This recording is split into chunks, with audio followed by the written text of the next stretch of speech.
Hello class, welcome back बच्चों। तो प्यारे बच्चों, स्टार्ट करते हैं नया लेक्चर। बेटा आज चैप्टर नंबर 10 खत्म कर रहे हैं, लास्ट लेक्चर है ये। कल बेटा केस स्टडीज होंगी इसकी। एक बार बस ये देखकर जरूर आ जाना कल के हमने इस चैप्टर में पढ़ क्या क्या लिया है टोटल। ऐसे याद कराऊं तो सर्विस ऑफ होलसेलर पढ़ी थी सबसे पहले, to the manufacturer to the retailer, then service of retailer to the wholesaler and to the consumer. फिर रिटेलर वाले टॉपिक को कंटिन्यू करें जिसमें पहले इटीनियरेंट रिटेलर पढ़े, है ना, 4 तरीके के, उसके फीचर पढ़े। फिर बेटा फिक्स शॉप रिटेलर पढ़े, उसमें भी स्मॉल फिक्स शॉप रिटेलर पढ़े, ठीक है, उनके फीचर पढ़े।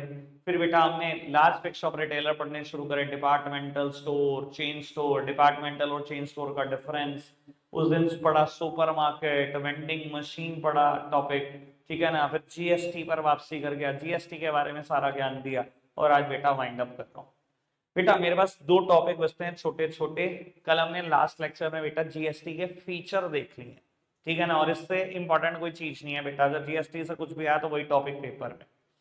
बात कर रहे हैं बेटा role of commerce and industry association in promotion of internal trade.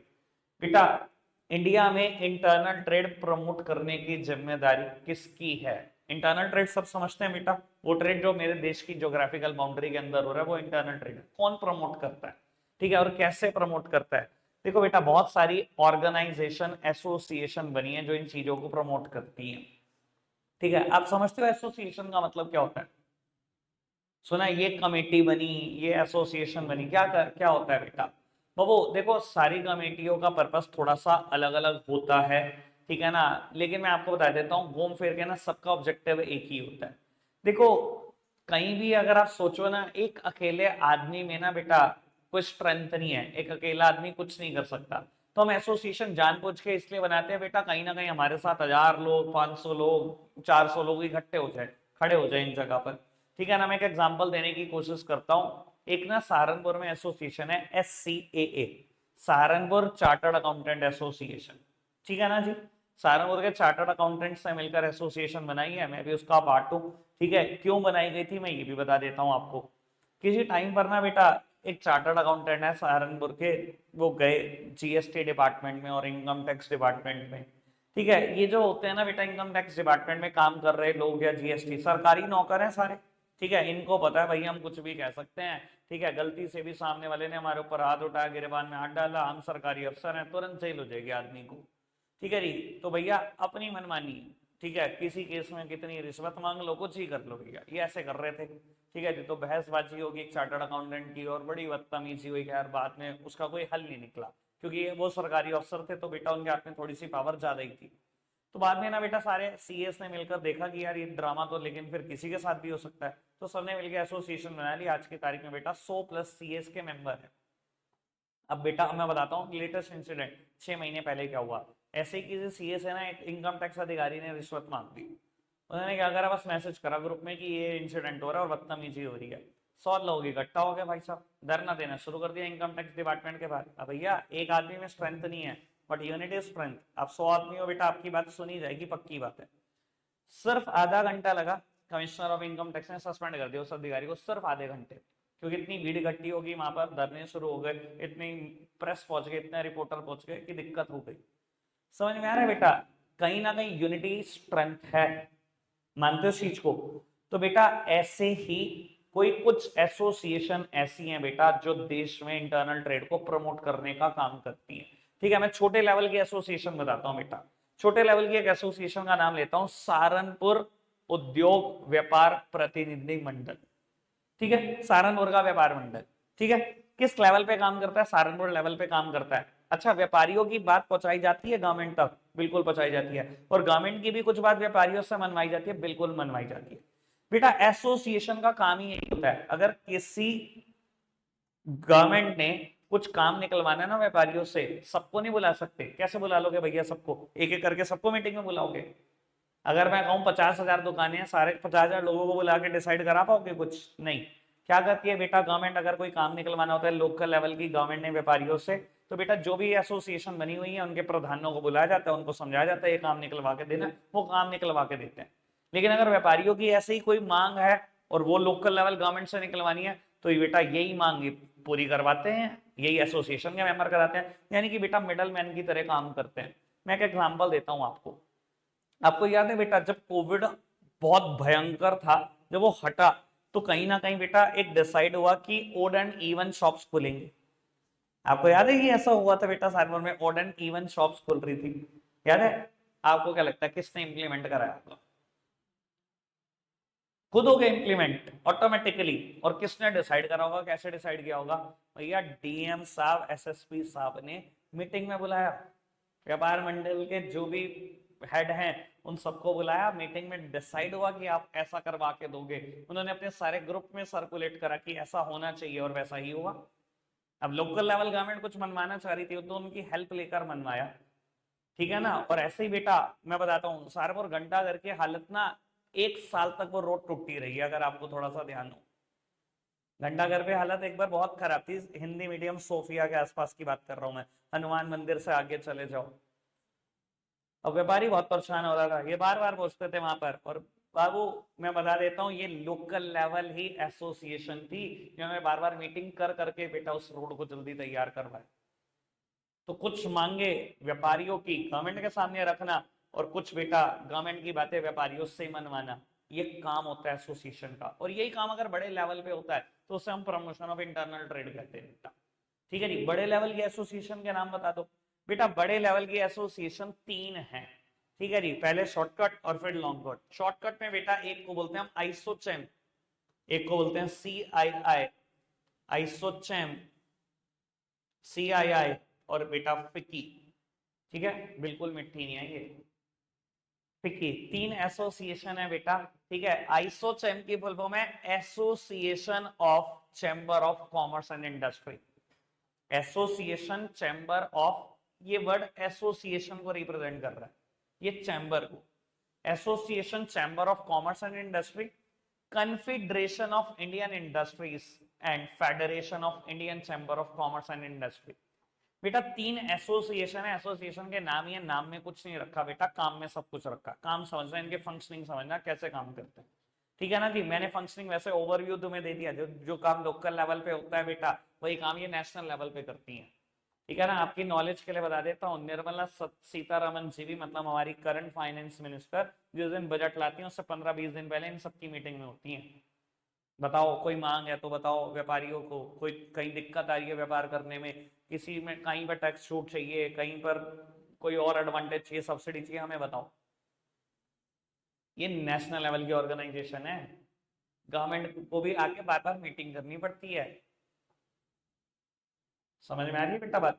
तो बाबू मैंने 3 एसोसिएशन के नाम लिए, एक बार यहां से पढ़ना शुरू करते हैं। शुरू से ही, association of business and industrial houses are form to promote protect their common interest and goals.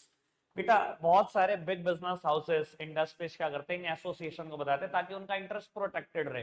भैया अगर अलग अलग रहोगे कभी अपनी बात गवर्नमेंट तक नहीं पहुंचा सकते, मानते हो ना? और सब इकट्ठे रहोगे भैया, यूनिटी में स्ट्रेंथ है, आपकी बात कहीं तक भी पहुंच सकती है। मैंने आपको एग्जांपल दिया, जानबूझ के दिया, सहारनपुर चार्टर्ड अकाउंटेंट एसोसिएशन का, क्योंकि अकेले आदमी की आवाज कुछ नहीं है, दबा दी जाती है। 100 लोगों की आवाज दबाना थोड़ा मुश्किल तो है, ठीक है ना? तो अगर अपने अपना कॉमन इंटरेस्ट अचीव कराना तो एसोसिएशन का पार्ट बनना पड़ता है। आगे बढ़ना जी। Many such association have been formed and are present in a country such as ISOCHAM, Associated Chamber of Commerce and Industry, दूसरा CII, confederation of Indian industry, और तीसरे का मैंने नाम लिया फिकी, federation of Indian chamber of commerce and industry. तीनों के नाम क्लियर, पर्पस समझ में आया, कॉमन इंटरेस्ट अचीव कराना। अब आ जाओ बेटा ये क्या करते हैं, इनकी फंक्शनिंग पर आ जाओ बेटा।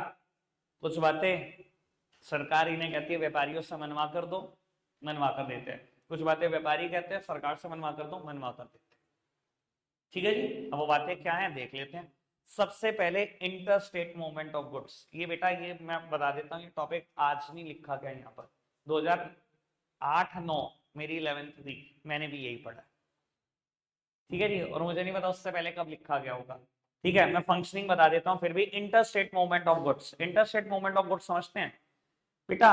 पुराने टाइम में आपको भी पता है बहुत अच्छी रोड्स इंडिया में नहीं थी। ये मेन डेवलपमेंट तो आपने भी और मैंने भी फर्क जो महसूस किया वो 2014 के बाद ही महसूस किया। बेटा बहुत अच्छी रोड्स तो नहीं थी, गुड्स को बेटा एक स्टेट से दूसरी स्टेट में मूव कराना बड़ी दिक्कतें थी, तो व्यापारी बहुत परेशान था कि हमारा सामान बिकता ही नहीं, लोकल स्टेट में कितना बेच लेंगे, हम पूरा इंडिया कवर करना चाहते हैं पर कर नहीं पाते, रोड्स ऐसी नहीं है, हाईवेज नहीं है, कोई हाईवे का जाल नहीं बिछा हुआ। तो बेटा बार बार बता देता हूँ, ये फिकी, ये सीआईआई, ये आइसोचेम के top members bar bar government of India से मिलते थे कि हमें एक वेल इंफ्रास्ट्रक्चर चाहिए, हमें बहुत अच्छी रोड्स चाहिए, हाईवे चाहिए, ताकि goods through out the country बेचा जा सके।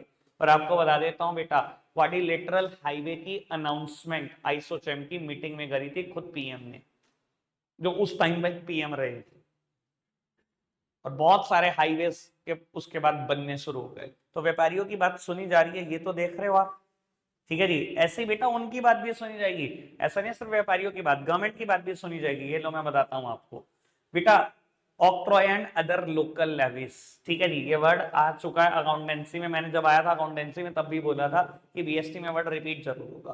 बेटा ऑक्ट्रॉय का हिंदी में मतलब होता है चुंगी, ठीक है। चुंगी is a kind of tax. जैसे आज की तारीख में बेटा हम कोई स्टेट हाईवे यूज करते हैं, सेंट्रल हाईवे यूज करते हैं, तो आपको याद है बेटा हम एक टैक्स देते हैं जिसको हम टोल टैक्स बोलते हैं। आज की तारीख में अगर हम कोई पर्टिकुलर रोड्स हाईवेज यूज करते हैं तो टैक्स ही तो देते हैं, टोल टैक्स। पुराने टाइम में बेटा रोड्स अगर यूज किया करते थे गुड्स, कोई पर्टिकुलर रोड, तो बेटा वहां पर टैक्स देना पड़ता था, उसको चुंगी बोला जाता था। और मैं हमेशा बोलता हूँ, ऐसे मैंने अकाउंट्स के बैच में बोला था, बेटा आपको तो सबसे ज्यादा पता होना चाहिए इसके बारे में, क्योंकि आपके शहर में तो तीन तीन है, जेल चुंगी, पुरानी चुंगी, हसनपुर चुंगी। इनके नाम इसी वजह से पड़े हैं बेटा, क्योंकि यहाँ पर चुंगी इकट्ठी होती थी, ऑक्ट्रॉय इकट्ठी होती थी, क्योंकि तीनों शहर के रास्ते हैं। उस रास्ते से अच्छा पुरानी चुंगी की साइड से शहर में सामान ला रहे हो, अच्छा जी यहाँ पर चुंगी दो, टैक्स दो। जेल चुंगी की साइड से हसनपुर शहर में घुस रहे हो बेटा, लाओ टैक्स दो, गुड्स को कैसे ला रहे हो। हसनपुर चुंगी की साइड से आ रहे हो और इधर इनर एरिया में राघव लखनपाल की कोठी की साइड से यहाँ गुड्स ला रहे हो, लाओ जी टैक्स दो। समझ में आ रही बात? देखो अगर सरकार ने हाईवे बना के दिया तो सरकार ने शर्त रख दी इन एसोसिएशंस के सामने कि हम हाईवे बनाकर देंगे पर हमें भी तो कुछ मिलना चाहिए, हमें आप टैक्स दिलवा कर दो ऑक्ट्रॉय। और बेटा ये बात व्यापारियों से मनवाई थी इन एसोसिएशन ने कि आपके मन मुताबिक हाईवे बनेंगे, पर सरकार को भी तो भैया, सरकार चलती किस पे है, चलेगी तो पैसों भाई, तो आपको भी भैया अगर आप गुड्स के लिए ये यूज करोगे हाईवेज तो आपको टैक्स देने पड़ेंगे, ऑक्ट्रॉय देनी पड़ेगी। और बता देता हूं बेटा, आज की तारीख में इंडिया में ऑलमोस्ट ऑक्ट्रॉय हर जगह पर एबोलिश हो चुकी है, नहीं लगती, कहीं नहीं लगती आज की तारीख में, पर पुराने टाइम में लगती थी। और ये बेटा मैंने अभी बता दिया, ये कोई आज का लिखा हुआ टॉपिक नहीं है, ये हो सकता है 1998 का लिखा हुआ एज इट इज,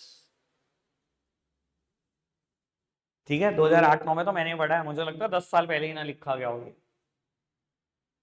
क्लियर है बेटा बात? समझ में आती है अभी तक सारी बात? आगे बढ़ जाए, दोनों बातें डन। एक काम सरकार का मान लिया गया, एक काम व्यापारियों का मान लिया गया, हाईवेज बन गए पर सरकार को टैक्सेस भी मिल गए। आगे बढ़ो जी बेटा, harmonisation of sales tax structure and VAT. Although मैंने अभी ये बात वैट मतलब जीएसटी पढ़ाते टाइम में बताई है बेटा, पुराने टाइम में सेल्स टैक्स और वैट लगता था, ठीक है, हार्मोनाइजेशन था, यूनिफॉर्मिटी थी, यूनिफॉर्मिटी थी, 28 स्टेट अपने अपने तरीके से लगा रही थी वैट, याद होगा। कारें हमारे यहाँ से ज्यादा सस्ती हरियाणा में थी, यही एग्जांपल दिया था मैंने, लिकर का भी एग्जांपल दिया था, लिकर वहां पे सस्ती है हमारे यहाँ से, ठीक है ना सर। कोई तो हार्मनी नहीं थी, इसकी वजह से बेटा क्या होता था, अब वो दूसरी स्टेट्स में जहां पर टैक्स रेट बहुत महंगे थे, व्यापारी बहुत सफर करता था, जैसे यूपी के हालात बहुत वर्ष थे। तो बेटा ये बार बार जाते थे, पहुंचते थे इन एसोसिएशन के पास कि जाओ गवर्नमेंट के सामने बात रखो कि यूनिफॉर्मिटी होनी चाहिए, हार्मोनाइज कर दो सेल्स टैक्स स्ट्रक्चर को और वैट को। और बेटा क्या किया गवर्नमेंट ने, आज की तारीख में यूनिफॉर्मिटी आ गई कि नहीं आ गई, जीएसटी आ गया कि नहीं आ गया? क्या व्यापारियों की बात नहीं सुनी जा रही? व्यापारियों की बात सुनी जा रही है बेटा। तीन बातें डन, तीनों बातें समझ में आ रही है बाबू। आगे बढ़ जाते हैं, मैं कोशिश करूंगा सबसे आसान हेडिंग कर रहा हूं, इसलिए मैं अभी ये हेडिंग नहीं कर रहा, फोर्थ मैंने अवॉइड कर दी है, क्योंकि बेटा 8 हेडिंग है मेरे पास, मैक्सिमम 6 मार्क क्वेश्चन आ सकता है, मैं जो सबसे आसान है वो करा रहा हूं। बेटा फिफ्थ पढ़ते हैं, weight and measures and prevention of duplication brand. सुना तो होगा इनके बारे में सर, आपको पता है ना हमारे इंडिया में लोग कैसी कैसी बातें करते हैं, ये एप्पल की हाई कॉपी है, ये रिबॉक की फर्स्ट कॉपी है, बस सीधा बोल, मुंह से बोलना नहीं डुप्लीकेट है।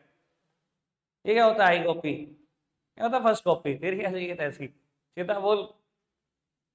डुप्लीकेशन कर रहा है ब्रांड का, कर रहा है ना। अच्छा एक बात बताओ, जो जो व्यापारी असली में ठीक ब्रांड का सामान बेच रहा है या ठीक ब्रांड प्रोड्यूस कर रहा है और लोग डुप्लीकेट प्रोड्यूस कर रहे हैं, दिक्कत होती होगी कि नहीं होती होगी उसको। अच्छा इससे कंज्यूमर का नुकसान होता है कि नहीं होता, कंज्यूमर का भी बहुत बड़ा नुकसान होता है। तो व्यापारी पहुंच गए जी, जी बहुत कुछ चल रहा है मार्केट में डुप्लीकेट, आप थोड़ी सी मदद करो, और सरकार ने मदद करी। मैं बता देता हूँ 1999 में ट्रेडमार्क एक्ट पास हुआ है, ट्रेडमार्क एक्ट 1999 में ही पास हुआ है बेटा, और ये पूरा प्रोटेक्शन देता है अगेंस्ट द डुप्लीकेशन ब्रांड। गलती से पकड़ा गया ना सामान भैया, इस लॉ में बड़ी खतरनाक पनिशमेंट है। ठीक है, मेरे को आइडिया नहीं है, आपको पता है कि इस बात का नहीं। 2018 या 19 के आसपास एक बहुत तगड़ी रेड हुई थी बनर्जी मार्केट में, एप्पल ने करवाई थी भाई, बच गए उस दिन, किसी की दुकान पे कुछ नहीं मिला, वरना ऐसा हड़कम था, आपको पता ही है बनर्जी मार्केट के हालात तो। ठीक है ना, जगह जगह एप्पल का लोगो लगा के सामान बिकता रहता है हिंदुस्तान में, जगह जगह एप्पल का लोगो लगा के सामान बिकता है। मैं गलत तो नहीं कह रहा इस बात को, कहीं एप्पल की लीड के नाम पर धोखा है, कहीं अडेप्टर के नाम पर धोखा है, कहीं ईयर प्लग्स के नाम पर धोखा है, ईयरबड्स के नाम पर धोखा है, आपने देखा ही है सब कुछ, मैंने भी देखा है। मैं कह रहा हूँ मिला नहीं था उस रेट में कुछ, वरना एप्पल तो आप समझ सकते हो, पता है ना एप्पल कितनी बड़ी कंपनी है, कितनी बड़ी है आपके हिसाब से, जितनी पाकिस्तान की इकोनॉमी है उतनी अकेली एप्पल, इतनी बड़ी है बस। गलती से फंस जाए कोई एप्पल के जाल में, डुप्लीकेट क्रिएट करता हुआ, आप समझ सकते हो क्या कर सकती है एप्पल, कितनी बड़ा मुकदमा ठोक सकता है। चलो खैर, बात क्लियर है बेटा कि सरकार ने आपकी बात मानी है। मैं ऊपर वाली बात पर भी आ जाता हूँ, वेट एंड मेजर्स। बेटा वेट एंड मेजर्स आपने देखा होगा बेटा, इंडिया में कोई बहुत सारे प्रोडक्ट ऐसे हैं जो बेटा तोल कर बिकते हैं या नाप कर बिकते हैं, या तो तोल कर बिकते हैं या नाप कर बिकते हैं। अच्छा अगर बाद में ये प्रोडक्ट अंडर वेट या अंडर मेजर्स निकले तो, मान लो आपने बेटा एक बॉटल खरीदी, ठीक है, कोकोनट ऑयल की, ठीक है जी, सर पे लगाने के लिए, और लिखा हुआ है 500 ml, ठीक है, मेजर्स मेजर्स में बिक रहा है, और बेटा हमने कभी वैसा ऐसा करा नहीं, मान लो बेटा क्या दिमाग में आया, आपने कांटे के ऊपर रखी दी और नहीं निकला 500 ml, तो क्या कोई लॉ है जो आपको प्रोटेक्ट करता है? और ये व्यापारियों ने लड़ लड़ के बनवाया। जो अच्छे व्यापारी है ना बेटा, वो हमेशा कस्टमर के भले में, जो अच्छे व्यापारी हैं बेटा, जो बिग इंडस्ट्रियलिस्ट है, हमेशा कंज्यूमर के भले में, क्योंकि वो क्या करते हैं, वो पूरा सामान देते हैं, जो भैया ये टुचरम पुचरम है ना, इन्हीं को होता है धोखा कर दो। तो उन्होंने सरकार से लड़ लड़ के लॉ बनाया, standard of weight and measures act 1976। मैं लॉ के नाम तो बोल रहा हूँ क्योंकि मैंने पढ़े हुए हैं, आप लॉ के नाम नहीं भी जानते, लेकिन आपको पता होना चाहिए कि लॉ है इंडिया में। अगर बेटा कोई प्रोडक्ट नाप कर या तोल कर बिकता है, और बेटा बाद में वो प्रोडक्ट आपके खरीदने के बाद आपको पता लगे अंडर वेट है, अंडर मेजर है, आप बेटा पेनल्टी क्लेम कर सकते हो इस लॉ के अंडर। तो बेटा व्यापारियों की बात पूरी सुनी जाती है। 4 हेडिंग डन, आगे बढ़ जाते हैं बेटा। बाबू एक्साइज ड्यूटी, कुछ बातें सरकार की मान लो, कुछ बातें सरकार आपकी मान लेगी। बेटा एक्साइज ड्यूटी इंडिया में लगाई गई, ठीक है, किसको बुलाकर, इन्हीं इंडस्ट्रीज एसोसिएशन के मेंबर्स को बुलाकर, कि हम एक टैक्स चाहते हैं गुड्स मैन्युफैक्चर करने पर एक्साइज ड्यूटी। आप अपने व्यापारी को कहो बिना विरोध एक्सेप्ट कर ले इस चीज को, कोई विरोध नहीं करना इस चीज का, अगेंस्ट नहीं जाना हमारे। और बेटा इन्हीं एसोसिएशंस ने बेटा व्यापारियों को कहा था कि आपको सरकार को टैक्स देना पड़ेगा, अगर सरकार आपके लिए इतना अच्छा सोच रही है तो आपको भी उनका कुछ अच्छा सोचना पड़ेगा। एक्साइज ड्यूटी इंडिया में लगा करती थी, आज की तारीख में खत्म होगी जीएसटी आने के बाद, मैंने उस दिन भी पढ़ाया था, मैंने कहा था ना 5 लॉ याद रखना जो खत्म हुए हैं बेटा जीएसटी आने के बाद, 17 टैक्सेस खत्म हुए पर 5 के नाम याद रखने हैं, उसमें एक नाम था एक्साइज। आज की तारीख में खत्म हो गई, पर बेटा किसी टाइम पर इन्हीं एसोसिएशन ने व्यापारियों से टैक्स दिलवाए हैं एक्साइज के नाम के, ठीक है जी। और बेटा अब मैं लास्ट पर आ रहा हूं, मैं फिर ये हेडिंग नहीं करा रहा प्रमोटिंग साउंड इंफ्रा, क्योंकि मुझे लगता है फर्स्ट हेडिंग और ये हेडिंग बिल्कुल सेम है। फर्स्ट हेडिंग में इंटरस्टेट मूवमेंट ऑफ गुड्स पढ़ा हमने, व्यापारी क्या चाहते थे, पूरा अच्छा इंफ्रास्ट्रक्चर हो, जगह जगह रोड्स हो, हाईवेज हो, सरकार ने करा, वही बात यहाँ इंफ्रा में लिख दोगे दोबारा तो कॉपी हो जाएगा ये तो, इसलिए मैं ये हेडिंग नहीं, मैं चाहता हूँ आपसे ये लिखो आप, लेबर लेजिस्लेशन। बेटा इंडिया में ना लेबर लॉस ना कान पकड़ा देने वाले हैं, मैं गारंटी दे रहा हूं, आप मालिक हो, अगर लेबर अक्खड़ दिमाग है, आप 4 बार माफी मांगोगे, इतने खतरनाक लेबर लॉस है। मुझे पता है बेटा आप अभी उन चीजों से अवेयर नहीं हो, आपने नहीं पढ़ा, ठीक है। भगवानपुर जहाँ जो इंडस्ट्रियल एरिया जिसका मैं कभी कभी एग्जांपल देता हूँ, 4 इंडस्ट्री का काम मेरे पास है, जाना भी होता है, सब कुछ होता है। एक दिन फोन आया मेरे क्लाइंट का कि जी मेरे साथ कुछ प्रॉब्लम होगी, आपको तुरंत साइट पे आना पड़ेगा। मैंने कहा जी ठीक है मैं पहुंचता हूँ। मैं पहुंचा जी, मैंने कहा जी क्या इशू है? कह रहा है यार ये है हमारे एक लेबर कॉन्ट्रैक्टर, ठीक है, इसके थ्रू ही आई है 20-25 लेबर, यहाँ पर टोटल फैक्ट्री में 50 लोग काम करते हैं, 20-25 तो एक ही आदमी लाया हुआ, लेबर कॉन्ट्रैक्टर है, लेबर का ठेकेदार है। मैंने कहा अच्छा क्या इशू हुआ? कहता दिन में मेरी इससे बहस होगी काफी, मैंने इसे डांट डोट दिया, उसके बाद मैं घर चला गया, फैक्ट्री चलती है पूरी रात, ठीक है। कहते इसने 8 बजे एमसी डाउन कर दी। कहता फैक्ट्री नहीं चलने दी, काम ही नहीं होने दिया, सुबह से बहस चल रही मेरे साथ इसकी। कह रहा मेरे साथ हरिद्वार चलो। मैंने कहा जी ठीक चलो, ठीक है, मतलब जो उस एरिया के जो लेबर कोर्ट बैठती है वो वहां बैठती है, हरिद्वार बैठती है, ठीक है। चला गया, बात बूत करी, सलाह मशवरा लिया, वहां के एडवोकेट से सलाह मशवरा लिया, उन्होंने कहा जी चुपचाप माफी मांग लो। ये बात मालिक को बोली गई, चुपचाप माफी मांग लो, क्योंकि आप चाह के भी नहीं निकाल नहीं पाओगे उसको। इतने लेबर लॉस लगते हैं बेटा, और कहीं ना कहीं आपका ही लूप होल निकल जाएगा। तो बाबू व्यापारी बहुत एक्सटेंड तक सरकार से चाहता है कि लेबर लेजिस्लेशन ना कहीं जो लेबर लॉस है वो थोड़े हल्के कर दिए जाए। आपको बताऊं बेटा, चाइना में ना आप किसी भी टाइम लेबर को निकाल सकते हो, रिट्रेंच कर सकते हो किसी भी टाइम, वहां पे लेबर लॉज इतने सख्त नहीं है। और आप देखते हो बेटा बहुत सारी दुनिया की कंपनियां चाइना ही जाना चाहती हैं, और वही बेटा मैन्युफैक्चरिंग अब है, रीजन यही है बेटा प्राइम। इंडिया में क्यों बहुत सारी कंपनियां अभी भी नहीं आने चाहते? लेबर लॉ बड़े स्ट्रिक्ट है। गलती से अगर आप लेबर को निकालते हो ना, रिट्रेंचमेंट कंपनसेशन तक के बेटा लॉस है, कि आपको रिट्रेंचमेंट कंपनसेशन देनी पड़ेगी। रिट्रेंचमेंट का मतलब होता है एम्प्लॉय को निकालने की भी कंपनसेशन देनी पड़ेगी, सैलरी देनी पड़ेगी। इतने खतरनाक लेबर लॉस हैं, इस वजह से बेटा इंडिया अभी भी मैन्युफैक्चरिंग अब नहीं बन पा रहा, ठीक है ना। इससे दिक्कत तो होती होगी क्या ना, व्यापारियों को तो दिक्कत होती है ना, कि मेरा सीजन के टाइम पे मैंने रख लिया और आज निकाल रहा हूं तो मैं परेशानियां झेल रहा हूं। आई होप मैंने बात क्लियर कर दी आपको, सारी बात समझ में आती है? हाँ जी सर। हाँ तो भाई इंडिया में यही तो होता है, लॉ का नाजायज फायदा ही तो उठाया जाता है। उसको पता है ना मैं लॉ मेरे फेवर में है, गलत है तो क्या हो गया? भाई मैं कैसे निकालोगे उसको? निकालो। भाई व्यापारी 10 जगह बच जाता है ना, कैसे बच जाएगा? मैं बता रहा हूँ, तुम्हारे को आइडिया दे रहा हूँ। आपने निकाल दिया, धक्के देके बाहर कर दिया, उसने तुम्हारे पर केस कर दिया कि मेरी सैलरी इस मंथ की पेंडिंग है। ज्यादातर व्यापारी क्या करता है, कैश में सैलरी देता रहता है, बाद में रोता रहता है। तुम प्रूफ नहीं कर पाओगे। तुम्हारे यहाँ 50 बंदे काम कर रखे हैं, आधे से ज्यादा जगह तुमने 20 बंदे दिखा रखे हैं, क्यों? क्योंकि 21वें बंदे पे आते ही तुम्हारे ऊपर 4 लेबर लॉ और लग जाते हैं, वो तुमने पूरे नहीं कर रखे। तो उन्हें नहीं पता पीएफ लॉ है, एक प्रोविडेंट फंड एक्ट, ठीक है, ईएसआईसी है, एम्प्लॉय स्टेट इंश्योरेंस करके एक लॉ है, आप वो पूरा नहीं करना चाहते, वरना हर एम्प्लॉय का खुद का इंश्योरेंस कराना पड़ता है आपको अपनी जेब से। 21वां आदमी आते ही आपके यहाँ 50, आपने जगह 20 दिखा रखे हैं और चुपचाप फैक्ट्री चल रही है, 4 लेबर लो पूरी ने, उसको तो पता है बात का, इसलिए आप ही फंसोगे। वो बिल मतलब समझ रहे हो ना, लेबर लॉ इतना स्ट्रिक्ट है कि आप सोच भी नहीं सकते। एम्प्लॉय से एक प्रॉपर वर्किंग कंडीशन में काम कराना चाहिए, वो जाके केस कर देगा जी हम दे रहे बल्ब हैं, छोटे छोटे 0-0 वाट के बल्ब हमारे से काम कराते हैं, मेरी आंखें फूट गई, वहां मर जाओगे, 10 जगह मर जाओगे। तुम्हें नहीं पता ना, अपने तुमने क्या लॉ के नाम पे तुमने पार्टनरशिप एक्ट का नाम पहली बार सुन लिया, कंपनी एक्ट का दूसरी बार सुन लिया, 4 बार लॉ का ही तो नाम सुना हुआ, बस खुश हो रहे हो तुम।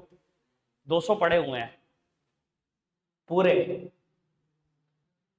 ठीक है। जिस दिन करोगे सी सब पता लग जाएगा भाई साहब, कितना पढ़ना पड़ता है और कैसे पढ़ना पड़ता है। चलो खैर, लेट इट बी। मेरा बस एक आखिरी टॉपिक है, 5 मिनट दो मुझे और वाइंड अप करते हैं, कल से मैं केस स्टडी शुरू करूंगा बेटा इसकी। मैं अभी आपको ये भी बता रहा हूं बेटा, टीचर्स ऐसे भी होंगे जो कम से कम 4 से 5 टॉपिक कटवाएंगे। मैं पहली बारी में सब कुछ करा रहा हूं, रिवीजन में बेटा वही कराऊंगा जो उन्होंने करा होगा। आओ जी सामने देखो बेटा, आज का लास्ट टॉपिक, चैप्टर का last topic, consumer cooperative stores, ठीक है जी। हाँ मैं तो, मुझे एडवांस में बता रहा बाबू, लेकिन कोई दिक्कत नहीं। अब मैं, मेरे को ना दुख पता क्यों होता है, जो चीज मैं पहले करा चुका हूं, सेम चीज है, कटवा कैसे दिया? तुम्हें कभी ये पढ़ाई गई है कोऑपरेटिव सोसाइटी?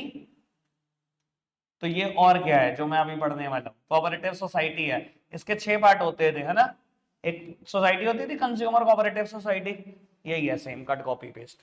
अभी मैं आपको प्रूव कर देता हूँ, क्योंकि मैं प्रूव नहीं करूंगा आपको लगेगा ठीक है जी ऐसे ही बोल रहे। वो कंज्यूमर कोऑपरेटिव सोसाइटी सबने मुझसे ही पढ़ी होगी, मैं एक बार बता देता हूँ, फिर भी फटाफट से रिवाइज करते हैं। कोऑपरेटिव सोसाइटी सबने पढ़ा है, मिनिमम 10 अडल्ट नीडेड, कम से कम 10 लोग चाहिए कोऑपरेटिव सोसाइटी बनाने के लिए। The purpose of the cooperative societies, दो ही पर्पस के लिए बना है, elimination of middleman and the welfare of members, अपने मेंबर्स का भला सोचना और बेटा मिडलमैन को हटाना। मैंने पिछली बार एग्जांपल दिया था, मान लो पैरामाउंट, शिवम भाई मेरे ये देखो टाइम 7 बजे मुझे वाइंड अप करना है, हो नहीं सकता अगर आप बोलते रहोगे। बेटा elimination of middleman and welfare of member, यही दो पर्पस है। कंज्यूमर कोऑपरेटिव सोसाइटी क्या करती थी, मैंने पिछली बार पैरामाउंट ट्यूलिप का एग्जांपल दिया था। अच्छा अगर आप एक कंज्यूमर हो, किससे सामान खरीदोगे? आपके घर का राशन 10,000 रुपए महीना है, ऑब्वियसली रिटेलर, होलसेलर है, आपको भाव नहीं देगा और मैन्युफैक्चरर तो पहुंच नहीं सकते। 10,000 के जो सामान खरीद लो क्या कर लोगे? और मैं कहूँ पैरामाउंट में ऐसे 1,000 कंज्यूमर है तो अब भैया रिक्वायरमेंट बहुत होती है। 10,000 रुपए महीना एवरेज मान लेता हूँ, ठीक है जी, और आप कितने लोग हो? 1,000 परिवार, ठीक है, 1 करोड़ का राशन आना है हर महीने, ठीक है। बेटा कोऑपरेटिव सोसाइटी क्या करती है, मिडलमैन एलिमिनेट कर देती है, सीधा पहुंच जाते हो आप मैन्युफैक्चरर तक। किसी को भी कहोगे ना 1 करोड़ का राशन है पर मंथ कैश जिंदगी भर, भैया वो कहेगा अच्छा सर बैठो सर सीट लो, यही कहेगा ना। डिस्काउंट पूछो क्या चाहिए, मिलेगी कि नहीं मिलेगी ये बताओ, कैश पैसे 1 करोड़ आएंगे हर महीने, सर कैश डिस्काउंट मिलेगी पक्का, इतना क्वांटिटी में खरीदोगे क्वांटिटी डिस्काउंट मिलेगी पक्का मिलेगी, मानते हो इस बात को? बेटा ये क्या करती है सोसाइटी, कभी भी कोऑपरेटिव सोसाइटी का ऑब्जेक्टिव पैसा कमाना नहीं है, म्यूचुअल वेलफेयर ऑफ मेंबर है। अगर आपने बेटा 1 करोड़ में से 5 लाख रुपए भी बचा लिए, आप इस 1,000 परिवारों को क्या करोगे, 5 लाख रुपए बांट दोगे, वापसी कर दोगे। याद आ रही है बात? अगर किसी परिवार के राशन की रिक्वायरमेंट 50,000 है और किसी के 10,000 तो बेटा ऐसा हो सकता है, मैं आपको बता देता हूं, irrespective of the capital contributed bye you every member has a single vote. Cooperative society किस कैसे काम करती है, इलेक्टेड मैनेजिंग कमेटी के थ्रू काम करती है। मान लो ये 1,000 परिवार बैठे हुए हैं, आज हमने आज ही कह दिया जी एक बंदा बनेगा कोऑपरेटिव सोसाइटी में चेयरमैन, एक बनेगा जी वाइस चेयरमैन, एक बनेगा प्रेसिडेंट, एक सेक्रेटरी बनेगा, एक ट्रेजरर बनेगा, 5 बंदे निकालने हमने, ठीक है जी, जिसने भी इलेक्शन लड़ने हैं सामने आ जाओ। 20 लोग सामने आ गए, हमने कहा जी सब वोट करेंगे, और मैं बता रहा हूं irrespective of the capital contribution every member has a single vote. जिसके घर 50,000 का राशन है उसको भी एक ही वोट है, जिसके घर 5,000 का राशन है उसको भी एक ही वोट है। और आपने क्या करा, वोटिंग करी, उन 20 में से जिन 5 लोगों को हाईएस्ट वोट मिले वो मैनेजिंग कमेटी का पार्ट बन गए, और वही फर्दर डिसीजन मेकिंग लेंगे, कोई बीच में नहीं आएगा। ऐसी चलती है कोऑपरेटिव सोसाइटी, वहां पर भी यही बात समझाई थी। अब मैं बेटा बोल रहा हूं जिसको जो फीचर वहां का याद ना आए, ठीक है, यहाँ के फीचर पढ़ लो, अगर वहां के याद है सब वहां का चिपका सकते हो, कहीं से कहीं तक कोई दिक्कत, ठीक है। मैं आपको एक बार फीचर दिखा देता हूं थोड़ा सा स्पीड से, मैंने इंट्रो छोड़ दिया। इसका एडवांटेज इज इंफॉर्मेशन नहीं है, ये इज इनफॉर्मेशन है ये, ठीक है। पता कब की गलती है, 2008 की, एनसीईआरटी ने ठीक ही नहीं करी। मेरा तो काम ही यही रह गया कभी कभी गलतियां निकालना। बेटा कोऑपरेटिव सोसाइटी के लिए कम से कम 10 लोग रिक्वायर्ड है, और बेटा रजिस्ट्रेशन कराओ, बन गई कोऑपरेटिव सोसाइटी। लिमिटेड लाइबिलिटी, याद है मेंबर्स की लाइबिलिटी लिमिटेड होती है। चलो जी, डेमोक्रेटिक कंट्रोल, वहां भी सेम हेडिंग है। डेमोक्रेटिक कंट्रोल मतलब जनता का कंट्रोल। कंट्रोल कैसे होता है, जनता से, कोई डिक्टेटरशिप नहीं है बाबू। हम कैसे करते हैं कंट्रोल, डेमोक्रेटिक कंट्रोल है ना हमारे देश में, हम ही तो वोट करते हैं, एमपीज बनाते हैं, एमपीज जाके पीएम बनाते हैं अपनी मीटिंग में। सेम काम, बिल्कुल सेम काम, हमने ही तो इलेक्टेड मैनेजिंग कमेटी बनाई, तो जनता का ही तो कंट्रोल हुआ, हमने ही तो वोट करके चुना उनको जो प्रेसिडेंट बने, ठीक है बात। आगे बढ़ो जी, लोअर प्राइसिंग, सस्ता खरीदेंगे, वो तो पता ही है सस्ता खरीदेंगे भैया, सारे मिडल मैन तो हटा दिए, सीधा मैन्युफैक्चरर से तो सामान खरीदने पहुंच गए हो। कैश सेल्स, उधार कुछ है ही नहीं, पहले मेंबर सारे कैश ले आओ, फिर जाके खरीद कर लाएंगे मैन्युफैक्चरर से, उधार नहीं है कुछ। आगे बढ़ो जी, कन्वीनियंट लोकेशन, क्योंकि बेटा अगर पैरामाउंट है एक्चुअली में होती कंज्यूमर सोसाइटी तो बाहर वाली दुकान नहीं होती, इतना पास हो आप कस्टमर के तो बिकेगा ही बिकेगा आपका सामान। आगे बढ़ो जी। Requirement lack of initiative. बेटा देखो प्रेसिडेंट जो चेयरमैन सेक्रेटरी है ना, कहता बहुत ज्यादा पेन नहीं लेते और लेंगे भी नहीं। क्यों लें? क्योंकि वो किसके लिए काम कर रहे हैं? उन्हें कोई सैलरी मिलती है? नहीं, वो तो सिर्फ ऑनर के लिए काम कर रहे हैं, सिर्फ सम्मान के लिए। जी हम इस कमेटी के प्रेसिडेंट हैं, ठीक है जी, हम चेयरमैन हैं, हम सेक्रेटरी हैं, तो थोड़ा बहुत जो काम कर लेते हैं वो इसलिए कर लेते हैं। कोई बहुत ज्यादा इनिशिएटिव नहीं होता ना, किसी चीज के लिए बहुत ज्यादा आगे आते, तो उन्हें लगता है हमें बड़ा कुछ मिल रहा है, सम्मान ही तो मिल रहा है। ठीक है जी। क्यों प्रधान जी? ऐसा कभी कभी तो लगता ही होगा। अरे नहीं यार, कभी कभी तो लगता ही है यार, कुछ मिल जाता तो ज्यादा अच्छा होता। बाल युवा समिति से यार मेंबर हो तुम, ध्यान रखो भाई का यार। हाँ जी। Shortage of fund, shortage of fund. बेटा कहते हैं पैसों की कमी रहती है, और पैसों की कमी रहेगी क्योंकि भैया आप उतना ही दोगे जितना का राशन चाहिए। कोऑपरेटिव सोसाइटी के पास 1 रुपया भी एक्स्ट्रा जमा नहीं होता, कोई बहुत ज्यादा दान चंदे थोड़ी मिल रहे हैं। ठीक है ना जी। सारी बातें अपने भी नहीं सोचनी, मैं भाई यही पढ़ा रहा हूँ कसम से। ठीक है जी, बात समझ में आती है ना। Shortage of fund.